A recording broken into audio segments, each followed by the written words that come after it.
Comment obtenir le mode Jaden's Nether Expansion? Bien, pour ça, on va sur CurseForge et on cherche Jaden's Nether Expansion. On va dans Mod Loader, on choisit Forge, puis la version voulue, ici la 1.20.1. On clique sur les trois boutons, puis sur Obtenir le fichier. Ce fichier, on le sauvegarde dans .minecraft et le dossier mods. Compris? Important. À noter, ce mode nécessite aussi l'API Elysium, d'accord? Exactement pareil. Forge 1.20.1. Où mettons ces modes? Windows plus R, tapez AppData, allez dans roaming.minecraft.mod. Si absent, clic droit, nouveau, créer le dossier mode. Et voilà comment avoir le mode sans problème. C'est l'effet vitesse illimitée. On obtient cet effet en passant sur un Soul Worm, d'accord? En gros, la vitesse illimitée nous empêche de ralentir sur le Soul Sand. Compris? Normalement, comme vous voyez, c'est ça. Vous voyez qu'on va plus lentement. Je vais passer en vue première personne. On va plus lentement. Même en courant, on avance plus doucement. Avec cet effet, on va plus vite. D'accord? Vous voyez la différence, je pense. Voilà ce que fait l'effet dans le mode Journey to Nether Expansion. Comment obtenir l'ectoplasme dans le mode Jade's Nether Expansion?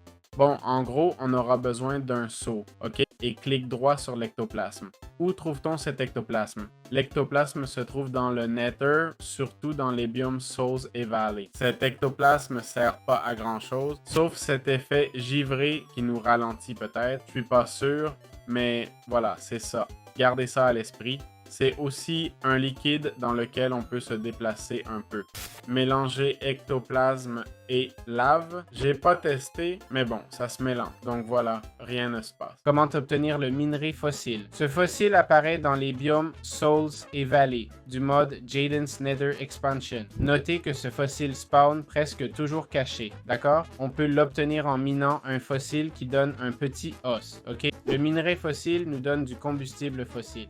On le couvre et le laisse longtemps, il devient du minerai fossile. Je répète, très longtemps. Tout ça sert comme combustible, d'accord? C'est aussi simple que ça. Comment obtenir l'Ecto Soul Sand? D'accord?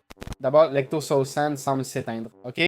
Ensuite, on a le Wisp, compris? Il apparaît dans le Nether, d'accord? Près d'un Soul Sand, il peut le changer en Ecto Soul Sand. En théorie, ça sert à crafter, mais ça n'a pas l'air utile.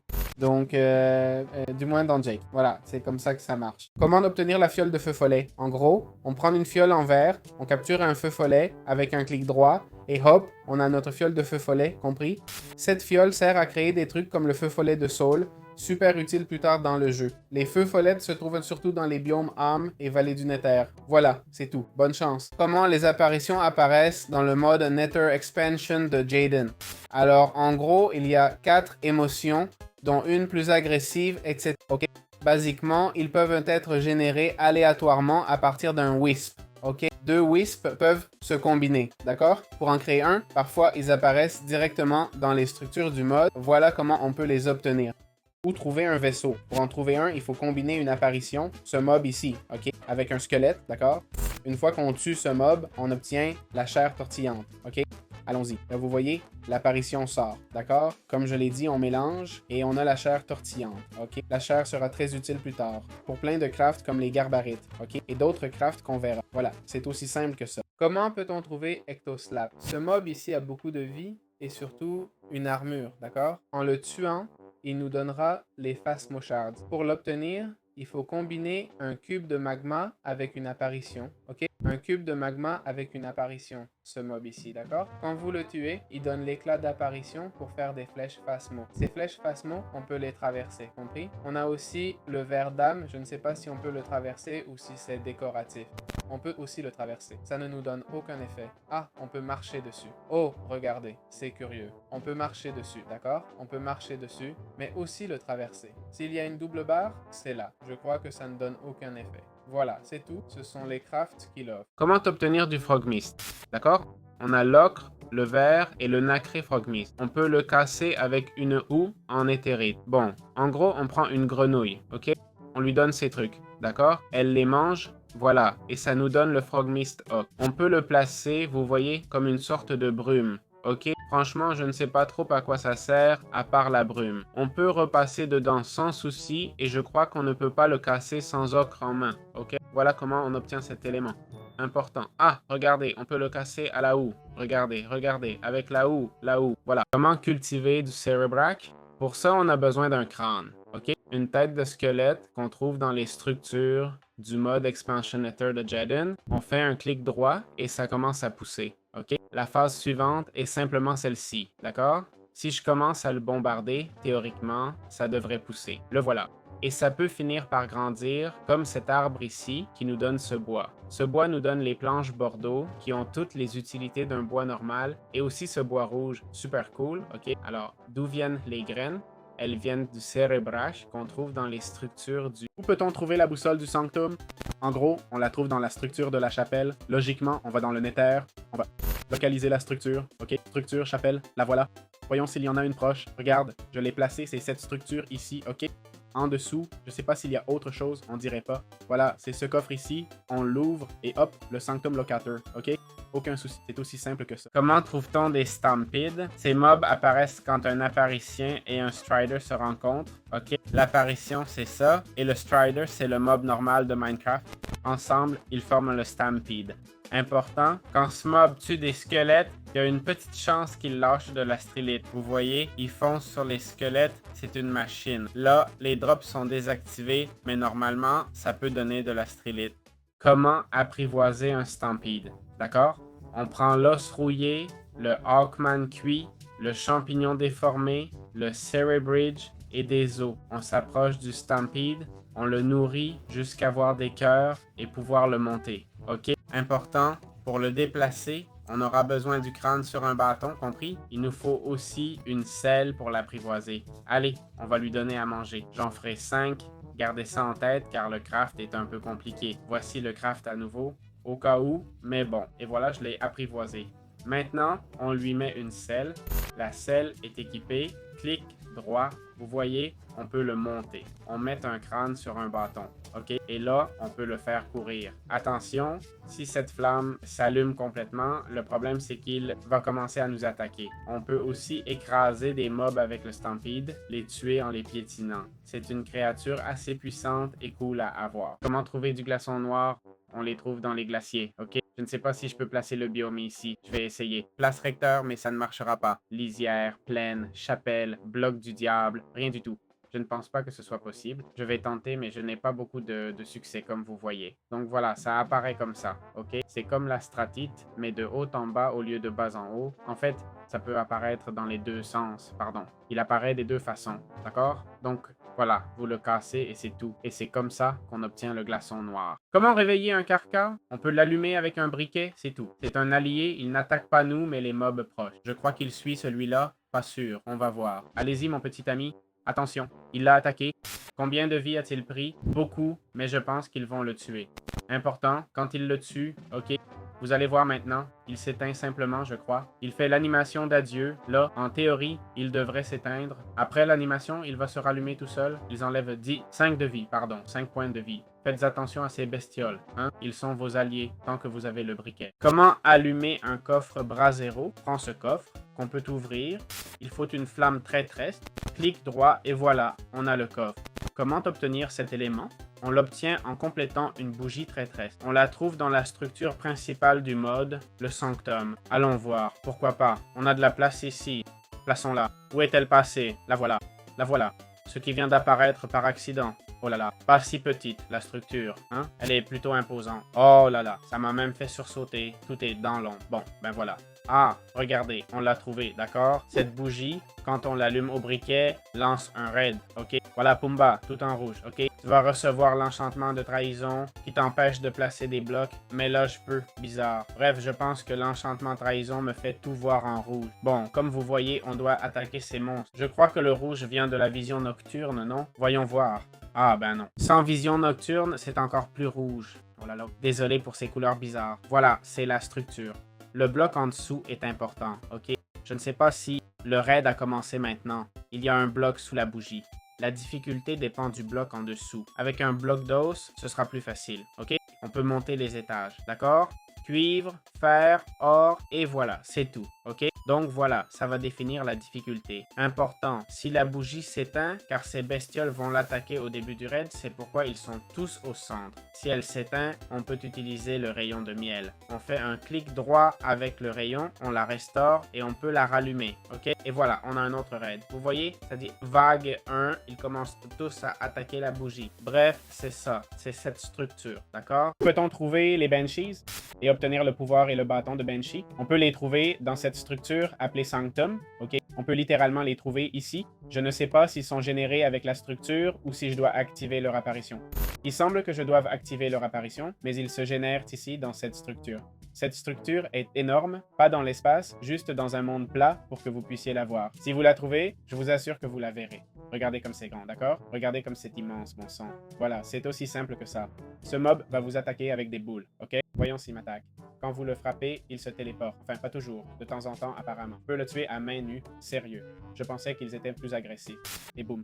Oups. Et voilà. Une partition apparaît. Comme vous voyez, on peut obtenir le bâton et la poudre de Banshee.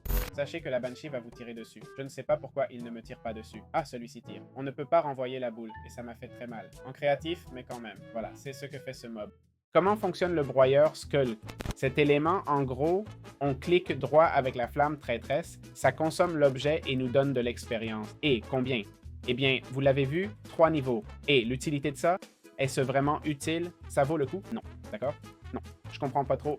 En plus, ce feu est super dur à obtenir. Compris? La flamme traîtresse s'obtient en finissant la bougie traîtresse. Okay? Quand tu finis le raid de la bougie traîtresse, ça donne la flamme traîtresse. Finir un raid, c'est pas du tout facile. Ça sert aussi à ouvrir les coffres des brasseros. Entre ça et les 13 bouteilles, j'ai presque 30 niveaux d'XP sans le dépenser, non? En plus, regardez quels autres objets il a. Comment fonctionne le Shotgun Core? Cet élément, on va le trouver dans les coffres. Il y a une petite chance qu'il apparaisse. On les trouve dans la structure du Sanctum. Le Shotgun Core a plusieurs crafts comme le canon ou le point shotgun. Le point shotgun, comme vous voyez, tire ce que vous venez de voir. Je ne sais pas s'il faut le recharger. Oui. Et je me demande quelle munition il utilise. Il utilise le Banshee Power? Voyons. Non. Et la flèche? Non plus. Flèche zippée? Non plus. Très bien. Flèche phasme, voyons. Le wiki dit que le Shotgun Core sert à crafter divers objets. L'item n'est pas consommable, on peut l'utiliser infiniment. Bizarrement, il n'expliquait pas les munitions. Je ne comprends pas pourquoi. J'ai essayé plein d'items, je vais continuer. Et je l'ai trouvé, c'est le Breathing Flesh. Je ne sais pas pourquoi cette chair est combustible. Ne me demandez pas, mais c'est comme ça, ok? Ensuite, comme on a vu le noyau du fusil, on peut aussi utiliser le canon. Avec le Breathing Flesh et un entonnoir, je crois... Ah non, pas besoin de charge, juste de la redstone et c'est bon. Voilà, un signal de redstone, d'accord? Et là, vous voyez le tir comme on le voit. Regardez, ce tir peut éliminer des entités. Vous voyez? Boum, boum, boum. Et puis, il y a sa version améliorée, c'est ce truc-là fait avec le modèle de forge, ok? Ce modèle de forge est aussi dans le même coffre, d'accord?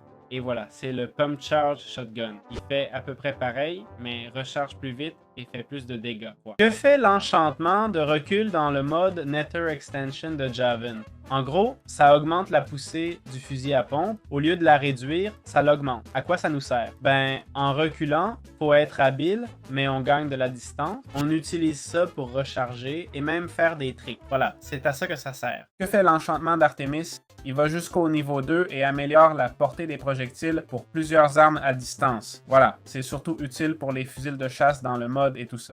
Que fait l'enchantement cartouche? En gros, il y a une petite chance d'économiser des munitions avec les fusils à pompe, ok? C'est pour le mode Shedden's X Nether Expansion. Ce sont les fusils à pompe, compris? Utilisés avec la chair déchirée, ça nous permet d'économiser des munitions. Que fait l'enchantement barrage?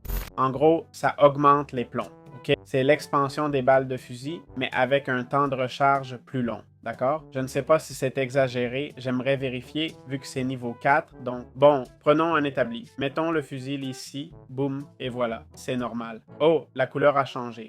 Oups, désolé. Celui-ci était normal, d'accord? Et voici le chargé. C'est le chargé, mais il n'y a pas tant de différence, non? Voyons encore. Boum et boum. Bon, je ne sais pas quoi dire. Visuellement, pas de grand changement. Pour un temps de recharge doublé, on devrait voir une double attaque, non? Comment obtenir le modèle de forge du mode?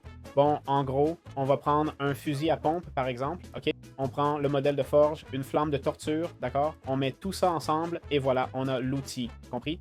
Ça sert juste à faire la charge de la pompe. On peut en faire faire plusieurs à partir d'un seul, ok? Si on veut, et c'est tout. Pas grand-chose d'autre. Et voilà, c'est aussi simple que ça. Comment fonctionne la lésion torsadée? C'est un outil fabricable, je pense. D'accord? Le voilà. On le fait avec de la chair torsadée et 3 larmes d'herbe. Et à quoi ça sert? C'est une sorte de ferme. On clique 3 fois, une 4e, ça disparaît et donne, comme vous voyez, de la chair torsadée. D'accord? On en a besoin pour les munitions de fusil. D'accord? Important, si on ne le casse pas, ça donne plus de munitions. Il se recharge et donne des munitions progressivement. Chaque fois qu'on l'ouvre, ça donne 16 munitions, donc pas mal. On ne peut pas y mettre d'engrais osseux. N'essayez pas non plus. Voilà, c'est aussi simple que ça. Je fais la Warped Wart. Pour finir l'explication du mode, voyons ce que fait le Warped Wart dans le mode Shaden Nether Extension. On le trouve dans une des structures du mode, celle-ci qui s'appelle le Sanctum. Je ne vais pas le chercher maintenant, ça ne servirait pas à grand chose car chaque structure est un peu aléatoire ou différente. Mais il est dans une des salles où apparaît le Wart ou peut-être même dans les coffres. Je me demande dans quelle salle il se trouve. Voici la zone principale, comme on peut le voir. Il n'apparaît peut-être même pas dans celle-ci. Là, on dirait que... Regardez, regardez, regardez. Voyons, y a-t-il quelque chose ici? Voici les antidotes. Bon, c'est par ici. Voyons s'il apparaît. Et ici, nous avons de l'ectoplasme. Eh bien, on voit beaucoup d'outils ici. Je ne sais pas si les coffres contiennent quelque chose. Et non, c'est juste une base. C'est tout. Mais bon, ça doit être par ici. Je ne veux pas trop m'embrouiller non plus. Je veux juste expliquer l'utilité de cet outil. Donc, en gros, la Warped Wart sert à faire des potions antidotes. Et l'antidote, c'est simplement ça, un antidote. L'antidote, à quoi ça sert? Ben, on fait un aguard d'antidote et à partir de là, plein de potions. Par exemple, immunité à la vitesse ou à la lenteur pendant 10 minutes, immunité à tout effet, poison, résistance au feu, invisibilité, faiblesse, fatigue, cécité, lévitation, faim, même le wither. Bref, l'antidote est super utile. Ce serait même cool si ça montait... Enfin, ce serait cool. Ça rendrait le jeu trop facile, plus qu'il ne l'est déjà. Mais si Minecraft se corsait, ce serait cool d'avoir des antidotes. C'est peut-être un moyen de relancer l'usage des potions. Au final, qui sait? Bon, sur ce, je termine avec ce mode. Ok, en fait, c'est un mode très complet. Au début, je pensais faire un mode simple avec juste 4 structures à explorer. Et c'est vrai, il y a 4 structures. Le sanctuaire est énorme, mais les autres structures sont ces 4-là. Mais en réalité, ça ajoute beaucoup au Nether. Voilà. Bon, puisque le jeu a planté, j'en profite pour conclure. J'espère que ça vous a plu. À bientôt dans d'autres vidéos.